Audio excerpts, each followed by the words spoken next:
오늘 이 아침 우리에게 주시는 하나님의 말씀 예레미야 8장 18절에서 22절의 말씀이 되겠습니다.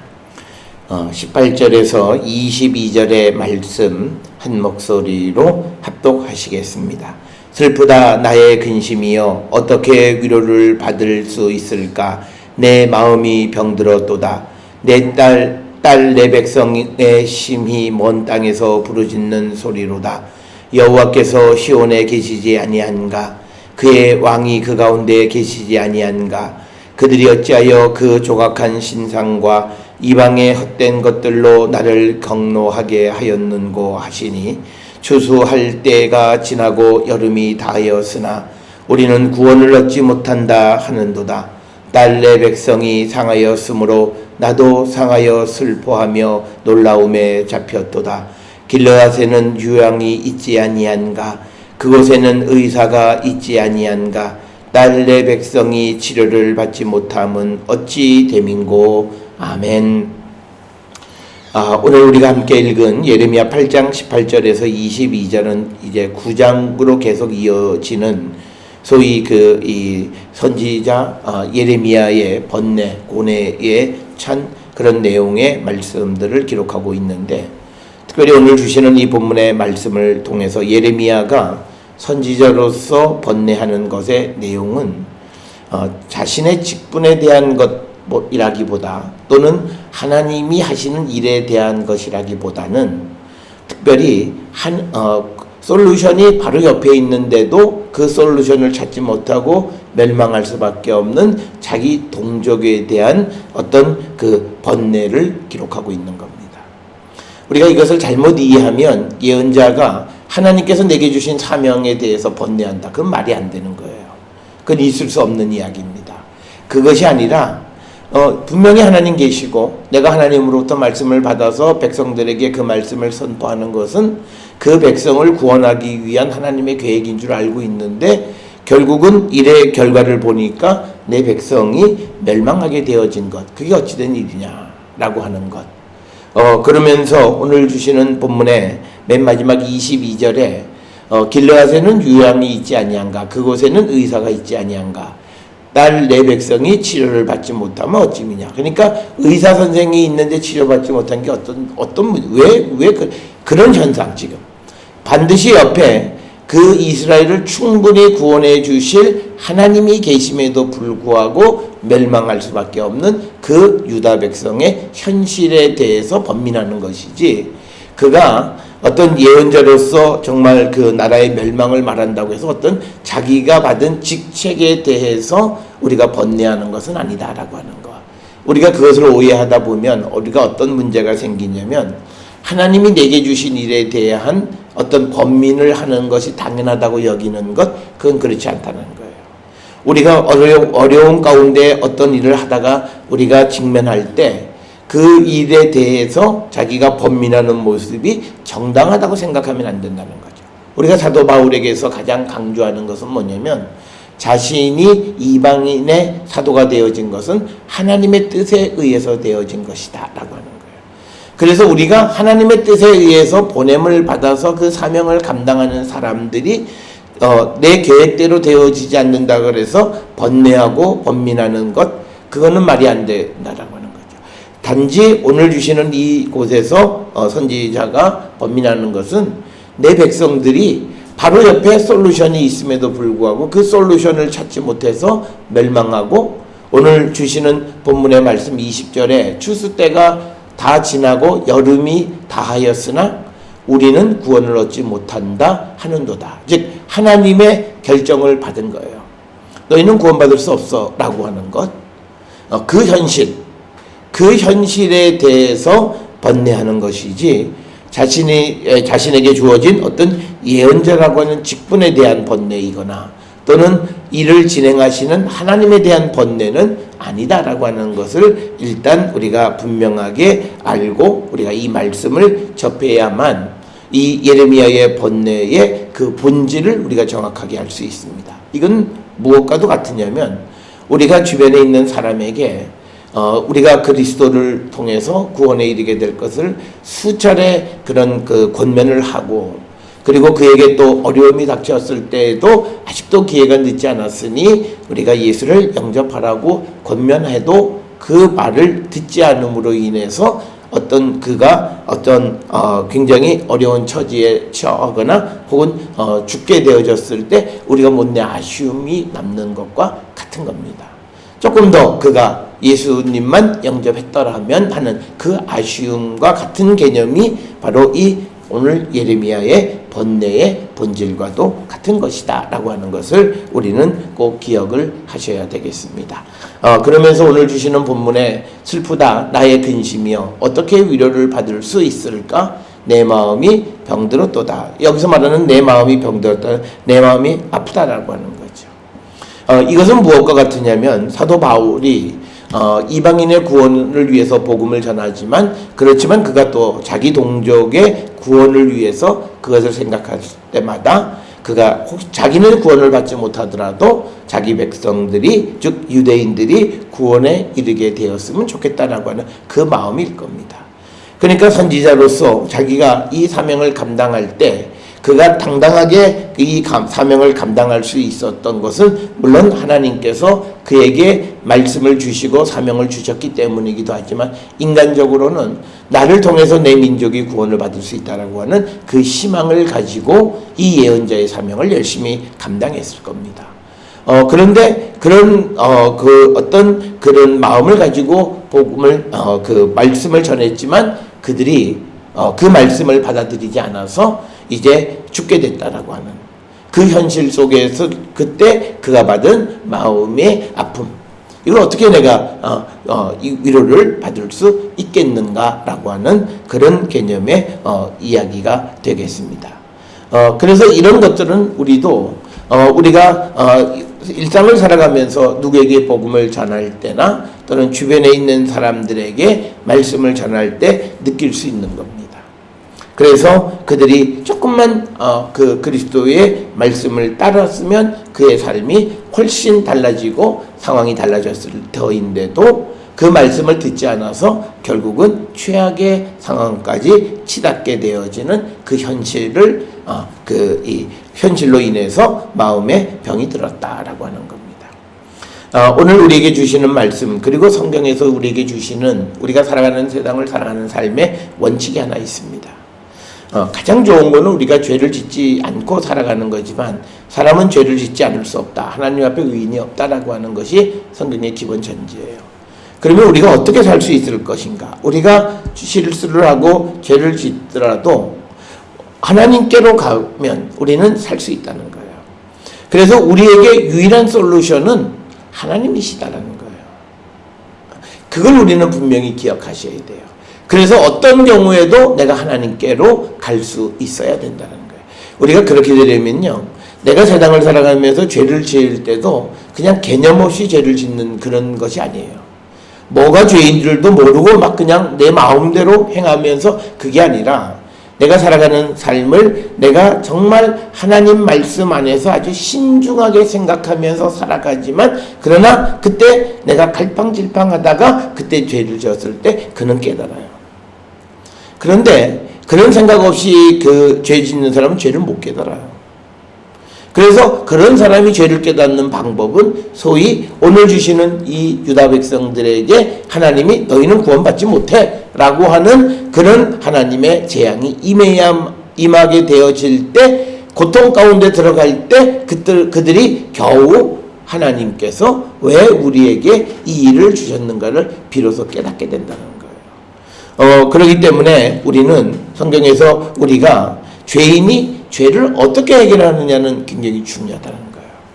그래서 어떤 이들은 죄를 숨기거나 죄를 하나님 앞에서 자기를 합리화하거나 그리고 성경에 있는 말씀이 내게 일어나지 않아. 그래서 그 말씀을 우습게 여기거나 그런 사람들에게는 가망이 없다.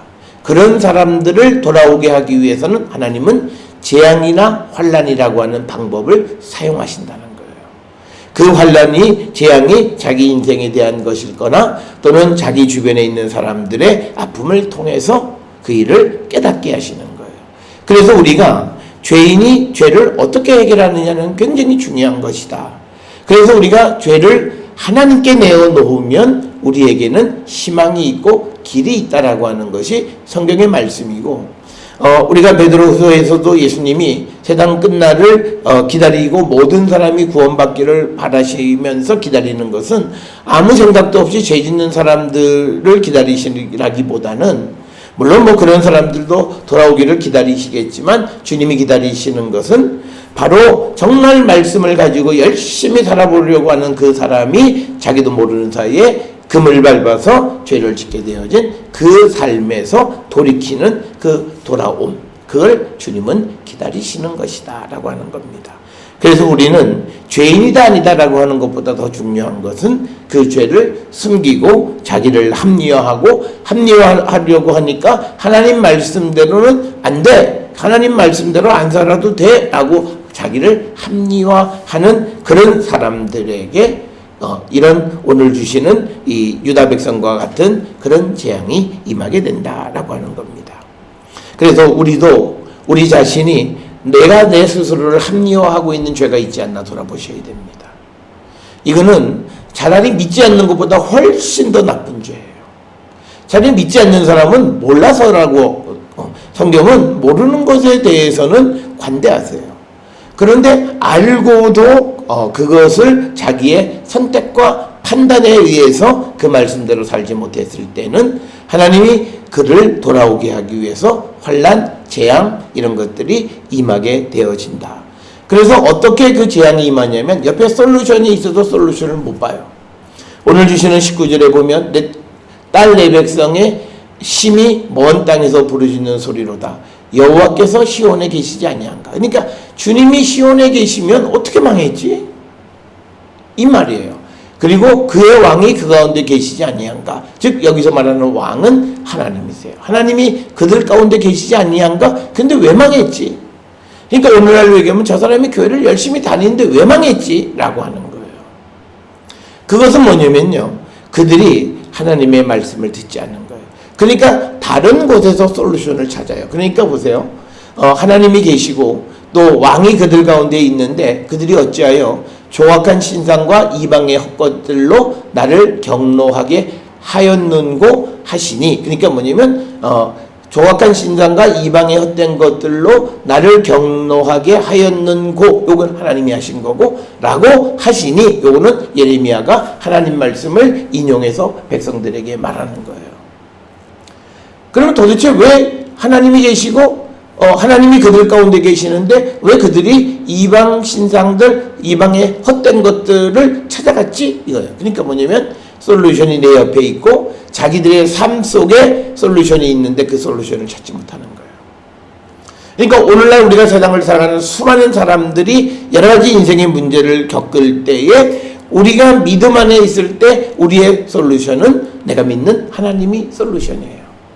그런데 우리는 아주 작은 것부터 중요한 것까지 하나님을 찾지 못해요. 그러니까 우리는 이렇게 찾아요. 내가 해볼 대로 다 해보고 안 되면 하나님한테 가요. 그건요, 이미 심보가 틀렸어요. 하나님은 우리에게 원하는 거예요. 내가 여러 방법이 있고 내가 여러 개 내가 시도할 수 있는 길이 있지만 그러나 하나님에게로 먼저 오기를 하나님은 기다리신다는 거예요. 그러니까 우리가 잘 기억하셔야 돼요. 12년 된 혈루병 환자가 예수님을 만나기 전까지 그는 자기가 가지고 있는 모든 재산을 다 탕진해서 자기 병을 낫기 위해서 갔어요. 물론 그 이전에는 주님이 활동도 하시지 않았기 때문에 주님을 만날 수도 없었지만, 그러니까 주님을 만나기 전까지 그가 했던 모든 시도는 그냥 시간 낭비, 재력 낭비, 모든 것을, 그리고 마음의 패배감만 가졌던 거예요. 그러니까 그 여인은 내가 12년 동안 의사 찾아다니고 다 했는데 이제는 안 되는가 보다 라고 하는 패배감만 가졌던 거예요. 그런데 그가 예수님을 만남으로써 그는 그 순간 병이 낫는 그런 은혜를 잊게 된 거예요. 그러니까 바로 옆에 내 삶의 주변에 하나님이 계세요. 내 솔루션이 계시고 지금 내가 겪고 있는 어려움을 해결해 줄 수 있는 유일한 길은 여호와 하나님이세요. 그런데 하나님을 찾지 않아요. 그리고 이상한 데 가서 자꾸 솔루션을 찾아요. 그렇게 되면요, 하나님이 경노하신다는 거예요.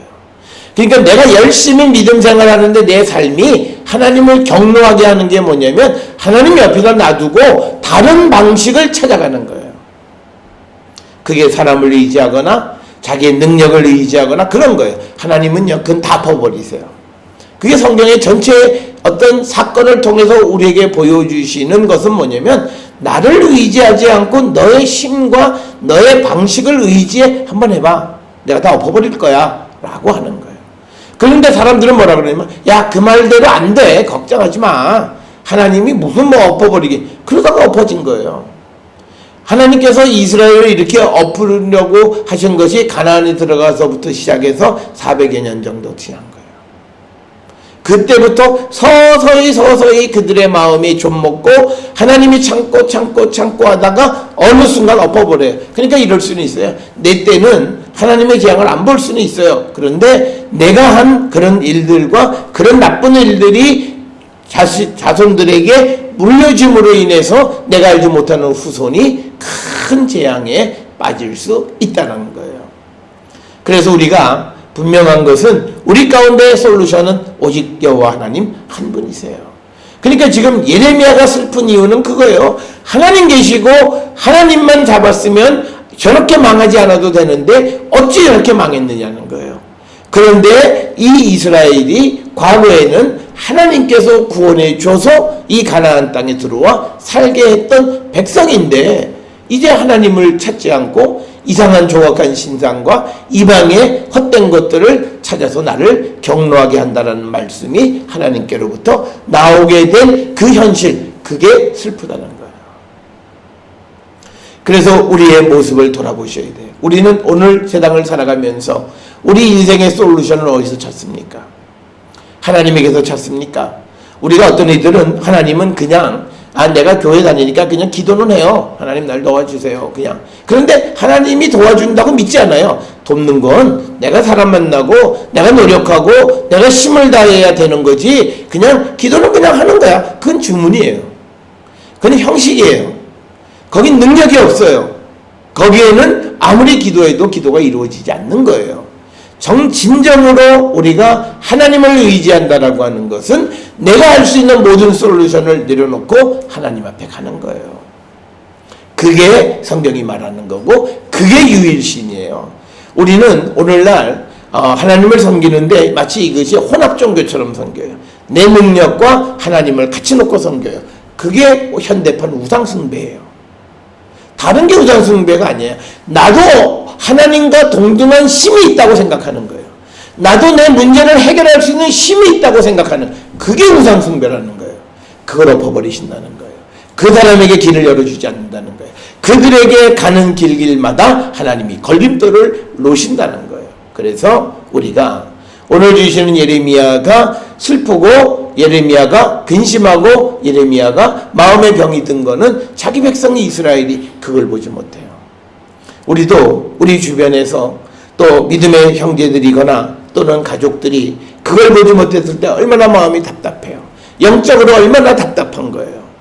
그 마음을 지금 얘기하는 거예요. 그 답답함이 뭐냐면 하나님 계심에도 하나님에게 전적으로 의지하지 못하고 사람을 의지하는 거예요. 그래서 사람에게 찾아가서 거기에서 신상과 이방의 헛된 것들 그걸 찾아가면 찾아갈수록 하나님은 경노하신다는 거예요. 그 현실을 보고 슬프다라고 이야기하고 그렇게 되어졌을 때 결과는 20절이에요. 추수할 때가 지나고 여름이 다하였으나 이 히브리 말로 여름이라고 하는 것은 카이츠고 그런데 이 여름이라고 하는 말은 끝이라고 하는 캐치하고 단어가 똑같아요. 발음만 달라요. 그래서 워드 플레이로 여름이 다 했다는 이제 끝이 다 했다는 거예요. 그러니까 뭐냐면 추수할 때가 지나고 끝이 왔는데 우리는 구원을 얻지 못한다. 이건 하나님께서 하는도다. 그러니까 예레미야가 하는 거예요. 하나님이 말씀하실 때에 너희는 구원 얻지 못해. 그거를 예레미야가 인용하면서 그렇게 하는도다.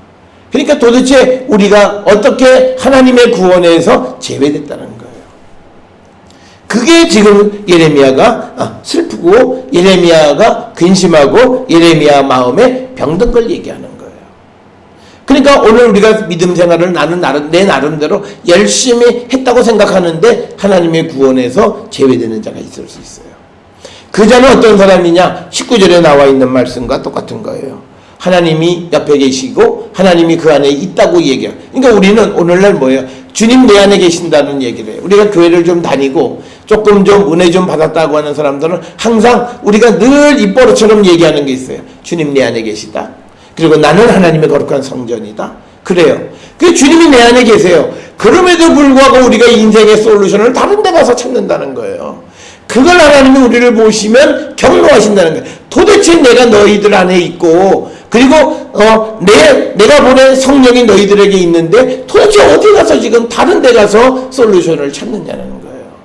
오늘 현대를 살아가는 사람들이 바로 그거예요. 그런데 오늘 현대를 살아가는 사람들이 내가 하나님의 거룩한 성전이고 주님이 내 안에 계신다라고 하는 게 뭐냐면 대부분은요. 정말 그래서 내가 무엇을 할 수 있다는 긍정적인 면에서 그 말을 하기보다는요. 자기를 합리화해요. 그러니까 뭐냐면 예배도 제대로 드리지 않는 사람들 그럼 뭐 어디서나 예배하면 되지요. 뭐 나도 뭐 내 안에 주님이 계신 뭐 이렇게 자기 합리화하는 거예요. 그러니까 뭐냐면 하나님의 말씀으로 자기를 합리화하는 데 사용하는 자들은 그거는 하나님을 만홀히 여기는 거예요. 그러니까 어떤 이들은 나는 하나님에 대해서 별로 내가 하나님의 이름을 내가 거룩히 여기지 않은 적이 없다. 그런데 그럴 때 거룩히 여기지 않은 거예요. 하나님의 말씀을 자기의 유익을 위해서 육신을 위해서 사용하는 거예요. 그게 잘못됐다는 거예요. 그게 성경에서 잘못됐다는 거예요. 왜? 말씀은 곧 예수 그리스도와 똑같은 거예요. 우리가 삼위일체 주간 어저께 지났는데 우리가 말씀이 육신이 돼서 오신 것이 예수 그리스도세요. 그러면 말씀을 이용한다는 것은 예수님을 내 삶에 이용하는 것과 똑같은 거예요. 그러기 때문에 그런 삶을 살아가는 그들에 대해서 20절에 말씀하시는 것이 이제 끝이 됐지만 구원을 얻지 못하리라. 여기서 우리에게 주시는 것은 예레미야가 너무 아쉬운 거예요. 주님이 시온에 계셨고 주님이 이스라엘 백성 가운데 계심에도 불구하고 끝에 그들이 구원을 얻지 못한다니 도대체 이 현실을 어떻게 내가 받아들여야 되느냐라고 하는 거예요. 그러면서 그 21절에 딸 내 백성이 상하였으므로 나도 상하여 슬퍼하며 놀라움에 잡혔도다. 그러니까 내가 지금 아픈 건 뭐냐면 지금 이스라엘 백성들이 이제 하나님에 의해서 상한 거예요. 그러니까 뭐냐면 나 혼자 남아있다고 해서 그놈들 잘됐다 이게 아니라는 거죠.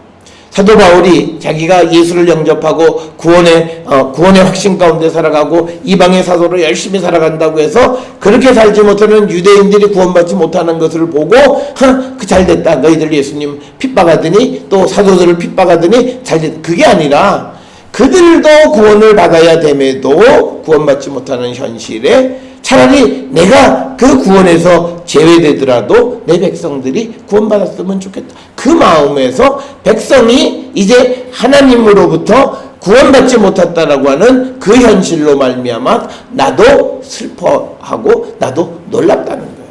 그러니까 저거는 하나님의 구원은 따놓은 당상이에요. 그런데 어떻게 저들이 구원받지 못하지? 그래서 우리가 해법을 보지 못하는 사람들이에요. 솔루션이 있으면서 솔루션을 보지 못해요. 우리는 세상을 살아가다가 아주 의외의 곳에서 우리가 대답을 찾는 경우들이 많아요. 그런데 그것을 보지 못하는 사람은요, 자기 길이 너무 분명한 사람이에요. 그래서 성경이 우리에게 강조하는 건 뭐냐면 나를 너무 의지하지 말라는 건 바로 내가 경험이 많고 또 내가 능력이 많고 내가 힘이 있는 사람은 하나님의 길을 못 봐요. 그래서 우리가 의외의 것에서 문제가 생겨요. 우리가 세상에 어떤 어려움을 당할 때 우리가 큰 일로 어려움 당하는 사람 별로 없어요. 아주 사소한 것에서부터 문제가 불거져서 큰 문제로 비약되어지고 인생 전체를 흔들어 놓는 일이 생겨나게 되어지는 겁니다. 우리가 얼마 전에 어떤 우리 기업들의 갑질, 물론 뭐 그 사람들의 본성이 그렇다 어쩌다 그런데 그것이요 수십 년 동안 감춰져 있었어요. 그러다 그것이 드러나는 사건은요 자기가 어떤 순간에 화를 참지 못하고 폭발하면서 컵 한 번 던진 것으로 생겨난 거예요. 물컵 한 번 던진 것으로부터 그때부터 불붙듯이 벌어져서 결국은 뭐 병이 있긴 했지만 하여튼 사람도 죽고 그리고 경영권도 많이 제약을 받고 하는 그런 문제가 거기서부터 생긴 거예요. 작은 일로부터 생긴 거예요. 보통 때에는 평범하게 있을 수 있어요. 오늘날도 어쩌면 대기업의 회장이 사람들 앞에서 뭘 집어던지는 일이 있을 수 있을 거예요. 그런데 그렇다고 해서 그 문제가 다 물론 그 행위가 정당하다는 건 아니에요. 그런데 그것이 불거지고 그 작은 일이 큰 문제가 돼서 회사 전체를 흔드는 거예요. 우리의 인생도 똑같아요. 말씀 하나, 계명 하나, 순간에 내 선택 하나가 인생 전체를 좌우하는 경우들이 많아요. 그래서 우리는 작은 것을 우습게 여기면 안 돼요. 저는 제가 귀국해서 이 성경 공부하는데 그 성경 공부하는 분이 자기가 그 경험한 이야기를 듣는데 자기 친구가 그 무슨 감사하는 공무원들 감사하는 그런 기관이 있는데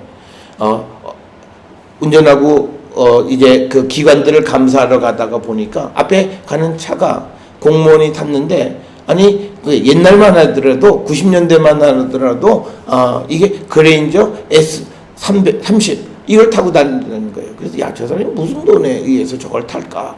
그래서 그 사람의 뒤를 해서 결국은 그 사람이 여러 가지 비리가 발견돼서 옷을 벗게 됐어요. 그런데 나중에 알고 보니까 그 차는 그 30S가 아니에요. 그냥 옛날에는 그 로고만 갖다 붙이는 그런 게 있었어요. 자기 차가 2000cc짜리인데 이걸 사람에게 3000cc로 보이고 싶어서 로고만 뒤에다 갖다 붙인 거예요. 그래서 결국은 그것 때문에 자기 인생에 큰 문제가 생기는 것을 보죠. 작은 거예요. 얼마든지 할 수 있었고 예전에는 그런 일들을 많이 한 거예요. 그 일이 인생을 바꾸는 거예요.